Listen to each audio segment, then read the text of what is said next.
Hello, friends. I'm Maggie Ostara. I'm a sovereignty mentor and a human design expert.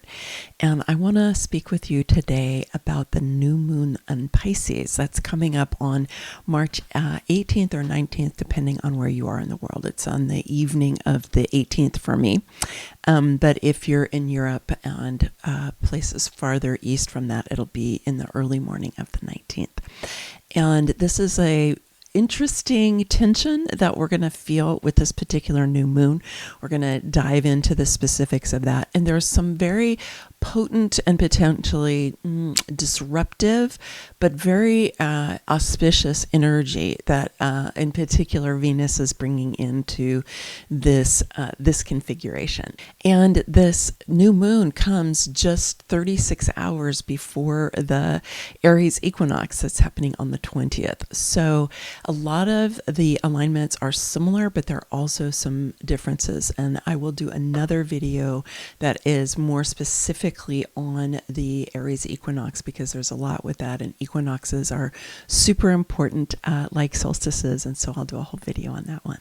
All right, let's go ahead and get started.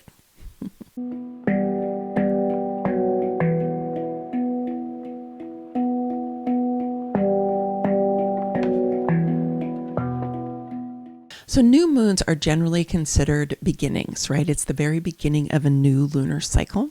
And we like to set intentions or have a focus for this particular lunation. And so you might want to do that on the 18th or the 19th, depending on where you are. And then, of course, we'll have a new beginning when we get to the Aries equinox, but it'll also be somewhat different. So for this one, there's an interesting tension because this new moon is happening at the very, very, very end of Pisces, right? It's right before we move into Aries, like literally 36 hours. And so we've got this new energy of a new moon, but we also have the ending of the whole astrological year. It is a completion. It's at the 29th degree, 29th degree of Pisces, which is the very, very end of the astrological year. So it is also a completion, because when we move into Aries with the Aries equinox, it's the beginning of the astrological year. It's the beginning of a whole new cycle.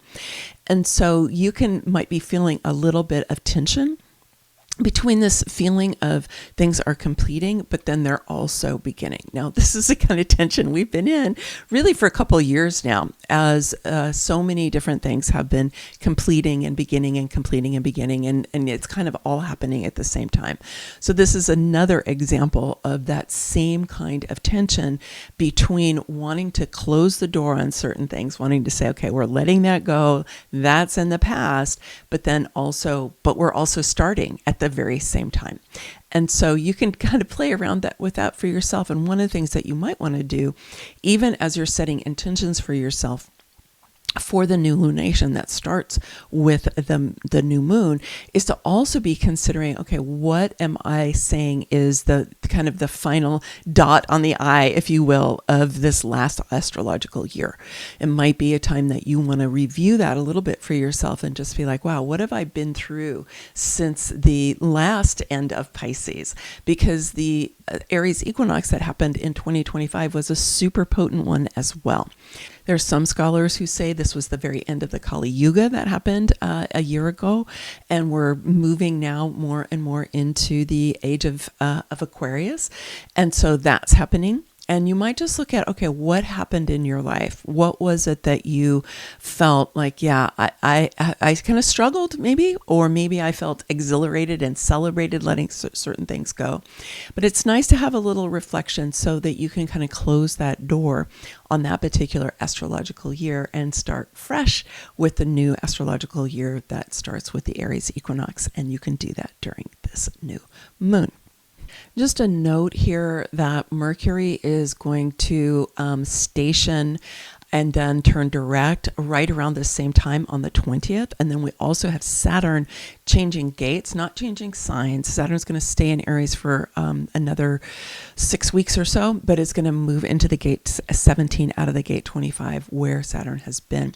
So there's a lot that's shifting around this time, and I'll speak a little bit more to that when I get to the video on the Aries equinox. But what's happening with Mercury is actually quite interesting.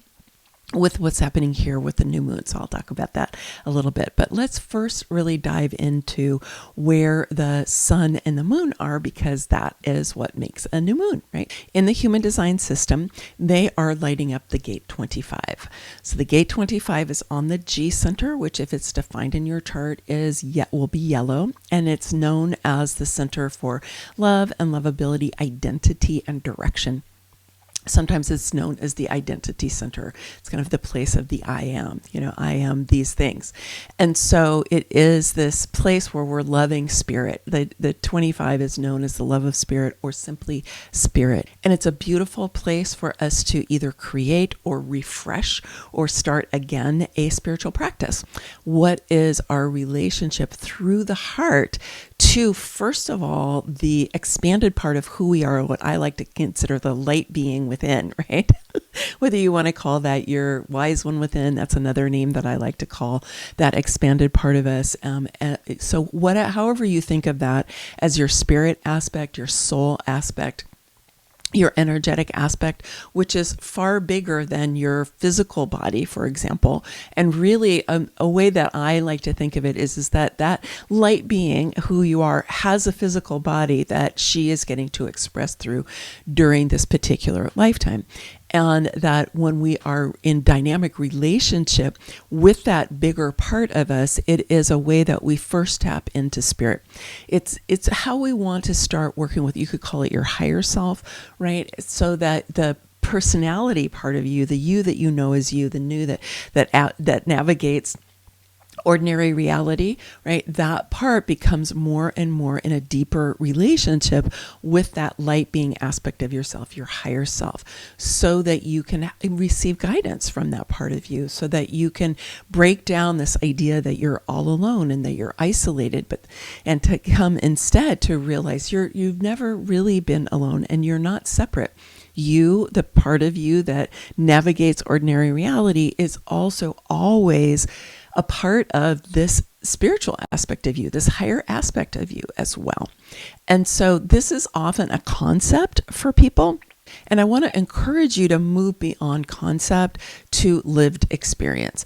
I'm sure that you've had this lived experience when you've had kind of heightened states of awareness, or maybe when you've been in the living world and you really get to feel the life force of the planet, right? And then the spirit inside of you is really resonating with that energy of the planet as well. And then we kind of feel this expanded part of us. But for many of us, also through meditation or through dance or through chanting, we also connected that part of us. And so if this has been challenging for you, or if you want to upgrade, you want to take it to another level, this is a really great time to do it while the sun and the earth are in the gate 25. Now, the sun is going to stay in the gate 25 for a little while, and the sun is going to be in the 25 when we move into the Aries equinox. The sun is always in the gate 25 when we move into the Aries equinox. But the 25 straddles Pisces and Aries in the astrological world, but it is one gate in human design. And so it's an interesting thing to kind of feel into, that you can move between Pisces and Aries, all in still that gate of the love of spirit, right? Your spirit aspects. And it's pretty cool when you think about it, because Pisces, ruled by Neptune, has this energy of sort of the divine love, right? The divine unlimited energy in the universe. And so that is an energy that we can have from Pisces. And like I said, this new moon is in Pisces. But then there's also this energy that's going to come in that is related to Aries. It's right there on the cusp. So as the sun and the moon move into that gate 25, they're going to greet Neptune, who has been there for over a year and is going to still be there for a while. And so Neptune has been really holding space for us in this gate 25 for quite a while, and really inviting us, encouraging us, exhorting us even to get more spiritually connected. And so Neptune has been lighting that up. Saturn has been there as well, helping to bring more structure into our relationship with spirit. And so this has been a good time for creating a kind of regular practice, which is what one of the things Saturn loves, is if we have this kind of personal discipline where we are practicing day to day So Saturn is moving on from that soon, but we've had that energy. So you can still utilize that Saturn energy, and it's a great practice at any of the equinoxes or the solstices to like refresh your altar or create a new altar or just create a new space, clean out what you've been doing, right? Spring cleaning is coming. So you might want to do that for yourself as well, so that as you move into this new moon, you're going to have that kind of fresh energy that you can count on. This is also an indicator of our movement really from the thinking tower, especially that left brain analytical part, right? Moving from that analytical left brain into the heart. And this is a movement that characterizes us as people who are bringing in the new earth, that we're moving from that head space into the heart space, that we're realizing that the limitations of our analytical brain and of us just trying to think things through, and instead opening up more to the fullness of our being, and that so much energy comes from our heart center. It's the place through which we can receive divine guidance coming through that heart. It is our sacred heart. Some people call it the infinity point. David Clements likes to talk about that, if you've been following him at all.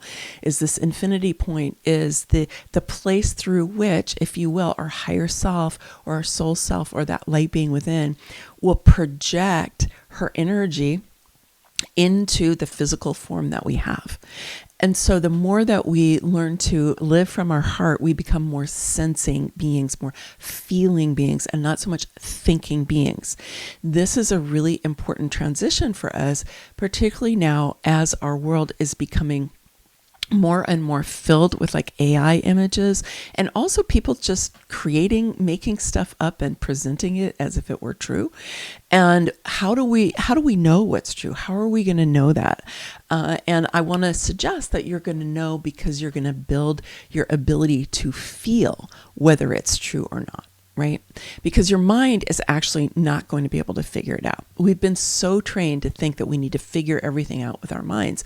But the truth is that our minds are pretty limited in terms of being able to do that as soon as we move beyond just physical reality. The mind is much better at things that are in physical reality, but we're moving into our awareness of ourselves really as light beings, having this human experience that we are energy beings. We're not just physical beings. We have a physical aspect, but it is just one aspect of many different aspects of who we are. And we're moving into an awareness of ourselves as really multidimensional beings, which includes understanding the physical aspect, but also the emotional aspect and our energetic aspect and our spiritual aspect, which is, like I said, our connection to the all that is. So all of this is being highlighted here during this new moon. And like I said, Neptune was there and has been really holding space for that. But when we get this, the sun that comes in, right? The sun is like, okay, really pay attention here now. And then the moon in human design is what drives us. So the moon is going to come into that gate 25 and it's going to give us an extra oomph, right? To be able to say, do it now. Go ahead, do it now. Go for it. Like, don't keep waiting. Don't keep putting it off. Don't keep saying, tomorrow or next week or next month or next lifetime. Whatever your internal dialogue is about that, right? Don't keep waiting. Do it now. I want to share a piece from this wonderful book by Chetan Parkin that has to do with the Book of Lines, which is really focusing on the I Ching. But let's remember that the gates in the human design system are parallel to the hexagrams of the I Ching. And so the sun and the moon are going to be in the gate 25, the first line. And this is what he has to say about the gate 25 first line, which is loving. Living without ulterior motives. Living without ulterior motives. And I think that is a really great thing for us to lean into, because we have spent so much time being trained that we have to have ulterior motives, right? We can't be transparent. We can't be honest. We have to put on a mask. We have to try to persuade and convince and get people to do what we want them to do, right? This is deep programming that we've had. And so, how can we move into our hearts, into this love of spirit, and just fully, fully love without having a hidden agenda or ulterior motives? That's a big growth edge for a lot of us and well worth cultivating. Two other aspects I want to point out to you here in this particular configuration, which is that Venus is in the gate 51. So the gate 51 is on the will center, and it is known as the gate of shock or the gate of initiation. So it's a potent energy, okay? It is an Aries energy. It's very strong. And like I said, shock, right? So it can be shocking energy, but it is, in its higher expression, is initiation. One of the reasons it's important here is it creates a complete channel with all of those activations in the gate 25. And so we're getting that whole channel of the 2551 lit up. And this is known as the channel of the priest or the shaman. It's a very spiritual channel, or the gate of initiation. And so here's Venus initiating us into this sense of higher consciousness that's available to us in the gate 25. And there's a recognition that initiations can be shocking. They can be disruptive. When you're well prepared for them, not as much, but there's always going to be a sense of disruption to a degree when we're looking at initiations, because initiations break us out of where we were before, right? We're being initiated into something new. And so the way that we were doing whatever it was in the past is something we're leaving behind. We're initiating into something new. And a lot of times that's breaking apart self-concepts that we have, or patterned behavior that we have, patterns of speech, patterns of reactivity. And so we're wanting to initiate ourselves really into this loving energy, loving without an agenda, that is available for us in this gate 25.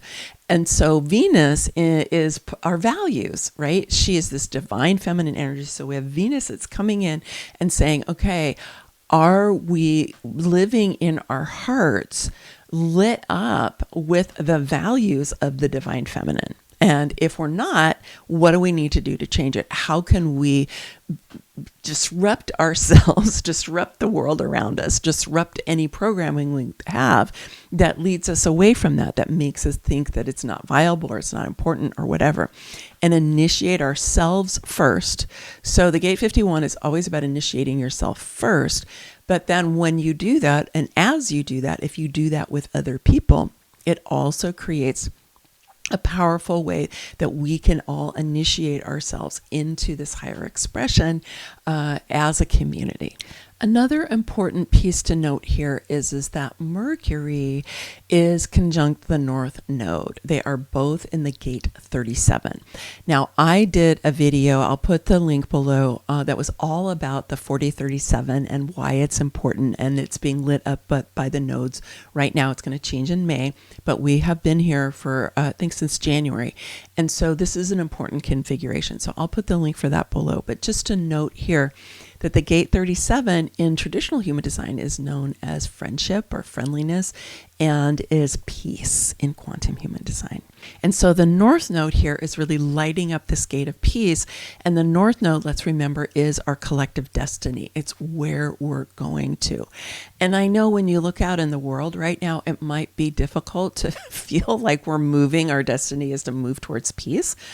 However, the cosmos don't lie. And I want to encourage you, regardless of what we're seeing, and yes, there is a lot of disturbing and upsetting things that are happening, and violence and, whatever, all of that, it's happening. I'm not in denial about it. I accept that it's happening, and I still believe that we are moving towards peace. And here, Mercury is here, which is to help us to also give voice to that, right? Because Mercury is about communication and our ability to express ourselves. And so Mercury is here really bringing some extra energy to that gate 37 where the North Node is, and to say, how can we express peace more? How can we really express that aspect of ourselves? How can we find peace inside? One of the most important things that we can be doing right now, giving, as I said, all the stuff that's going out in the outer world, whether that's the war that is happening right now, or the disclosures that are coming, things that we're facing that are, a lot to digest. Whatever that is, we want to be able to cultivate that peace inside of our hearts. Now, the 37 is not in our hearts, but even so, we want to cultivate this peace inside of us, this neutral place. I love it's like what Vivian Chavez calls our divine neutrality in our heart, so that we can manage what's going on out there without being thrown into complete devastation or complete anger or whatever it might be, like those super strong emotions. Like, now they may come, but we want to let them move through. We don't want to sit in them, right? Because they distort our perception and make it difficult for us to actually know what's going on, because our brains get distorted when we're in those super high emotions, okay? So we want to be able to come back into this divine neutrality, this place of peace inside ourselves. Because in order for us to manifest more peace out in the world, we need to have the peace inside of here. If we don't have the peace inside of here, we're really inhibited in our ability to generate peace in the outer world. So if you're one of those people who is really like, gosh, I really want more peace on our planet, create peace inside. And right now, the North Node is making it easier for you. You can have it be a guiding light for you. And then Mercury is going to help you to be able to express it more as well. So there's a lot more coming, as you might imagine, right? And that when we get to the equinox, so many planets have moved into Aries. And then in April, we have this huge number of planets in Aries. So Aries is a really important energy for us to get to know and learn how to embrace it. And Aries is ruled by Mars. And so Mars is known as the god of war, but he can also be a spiritual warrior. I did a whole nother video about Mars in Aries and how we can work with that Mars energy, both inside of ourselves and also to be able to express it out into the world. So I'll put the link for that down below as well, so you can check it out. Because especially when we get into April, being able to really navigate that Aries energy, super, super important. As some of you know, I wrote a book called Feminine Sovereignty, 8 Pillars for Regenerating Ourselves and Our World. And we are moving into sovereign season. Aries is absolutely a sovereign sign, and along with Leo, they're the two big sovereign signs. And so I am going to be pulling some pieces from this book, some of which are based in human design, some are based in neurosomatic intelligence work. We learn how to partner with our nervous system. Some come from advanced meditation practices that I have learned and offered it from the Awakening Your Light Body work. So we'll be pulling together a variety of different ways of accessing our inner landscape and really growing our sovereignty on the inside. Because one of the things that I note is that there's many people who are talking about sovereignty and the importance of stepping into sovereignty. I love Heather Ensworth said the name of, or the moniker for Pluto at Aquarius is the sovereignty of self and the sanctity of community aligned with cosmic consciousness. I love that. That's absolutely what my work is all about. And I know I've heard Pam Gregory talk about becoming more sovereign, and you really see it all over the place. But I rarely see anybody talk about, well, number one, what does it mean to be sovereign? How do you know if you're sovereign or not? And then also, how do you grow your sovereignty? What are the elements that you need to actually really become sovereign of your inner landscape so you can move through the world as a sovereign being? And that is what the book is about. And I'll be pulling out some really juicy ways for us to explore that together. And that'll be happening probably early April, maybe at the end of March. But so to stay tuned. I will put it out here on YouTube. And if you're not on my email list already, you can go to yourfreehumandesignchart.com and download a chart.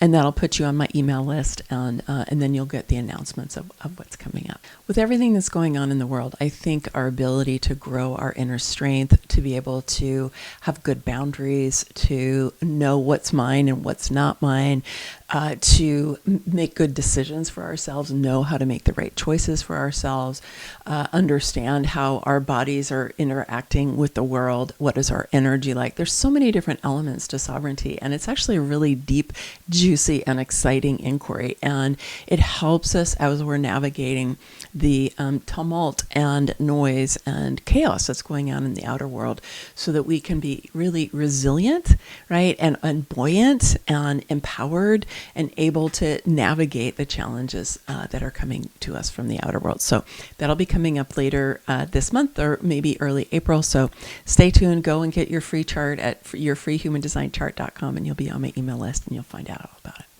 All right, my friends, many blessings, much love. Until the next time, bye for now.